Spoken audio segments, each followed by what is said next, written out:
একযোগে প্রাথমিক, মাধ্যমিক ও উচ্চ মাধ্যমিক স্তরে প্রায় অর্ধেক শিক্ষার্থী ছড়িয়ে পড়েছে। এর মধ্যে ১০০ জনের মধ্যে ৫৬ জনই মাধ্যমিকের আগেই হারিয়ে যায়।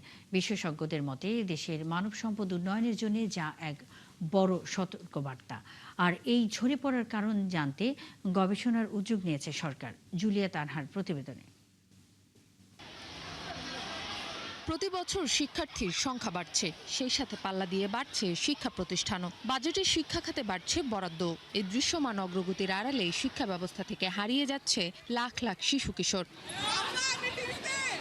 প্রাথমিক থেকে উচ্চ মাধ্যমিক প্রতিটি ধাপেই বাড়ছে শিক্ষার্থী ঝরে পড়ার হার। ইউনিসেফ ও বাংলাদেশ পরিসংখ্যান ব্যুরোর গবেষণা বলছে, প্রাথমিক শিক্ষা শেষ করা প্রতি ১০০ শিক্ষার্থীর মধ্যে মাত্র ৪৪ জন দশম শ্রেণী পর্যন্ত পৌঁছায়। আর ব্যানবেসের তথ্য বলছে, উচ্চ মাধ্যমিক শেষ করতে পারে মাত্র ৪৩.৯% শিক্ষার্থী। আর প্রাথমিকের ৮৪.৩% উপস্থিতির হার উচ্চ মাধ্যমিকে নেমে আসে ৫০.৫%। কালার এক্সপার্ট ডার্ক স্যাপ এবং মাইল্ড অন হ্যান্ডস টেকনোলজি সমৃদ্ধ অরিক্স অ্যাডভান্স ডিটারজেন্ট পাউডার, আপনার লন্ড্রি এক্সপার্ট।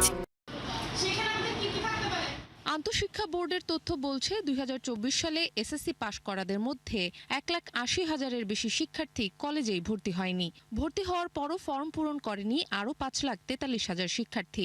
সব মিলিয়ে ২ বছরে এসএসসি থেকে এইচএসসি পর্যায়েই ঝরে পড়েছে প্রায় ৭.৫ লাখ শিক্ষার্থী, যা মোটের প্রায় ৪৫%।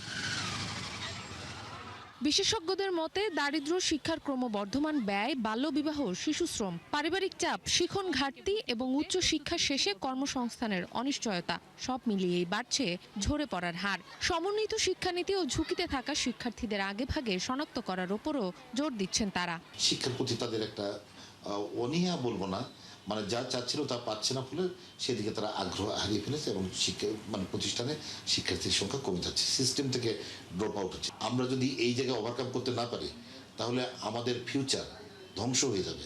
শিক্ষা কমিশন করে একটা শিক্ষা দর্শন তৈরি করা, যে শিক্ষার কাছে আমরা কি চাই, আমাদের প্রত্যাশাটা কি, শিক্ষার মাধ্যমে আমরা কি পেতে চাই, সমাজ থেকে, রাষ্ট্র থেকে, নাগরিকদের কাছ থেকে, গার্ডিয়ানসদের কাছ থেকে আমরা কি পেতে চাই শিক্ষার মাধ্যমে। এটা হলো শিক্ষা দর্শন। এই শিক্ষা দর্শনের উপর ভিত্তি করে একটা শিক্ষা নীতি তৈরি করা। যদিও কর্তৃপক্ষ বলছে, কেন শিক্ষার্থীরা উচ্চ মাধ্যমিকের আগেই পড়াশোনা ছেড়ে দিচ্ছে তা জানতে গবেষণামূলক উদ্যোগ নিচ্ছে সরকার। ড্রপ আউটের প্রকৃত সংখ্যাটা আমরা চিহ্নিত করার কাজে এখন নিয়োজিত আছি বোর্ডসমূহ। ওই দিন শর্ট টাইম আশা করতেছি পরীক্ষা শেষ হওয়ার সপ্তাহখানেকের মধ্যে তথ্যগুলি চলে আসবে। যখনই তথ্যগুলি চলে আসবে, তখন আমাদের পরবর্তী অংশটা কাজ করবে, যে হোয়াই ড্রপ আউট। সব মিলিয়ে ঝরে পড়া এই বিপুল সংখ্যক শিক্ষার্থীকে কেবল শিক্ষা খাতের সংকট নয়, বরং দেশের মানব সম্পদ উন্নয়নের জন্য বড় এক সতর্কবার্তা হিসেবে দেখছেন শিক্ষা সংশ্লিষ্টরা। জুলিয়া তানহা, ৭১, ঢাকা।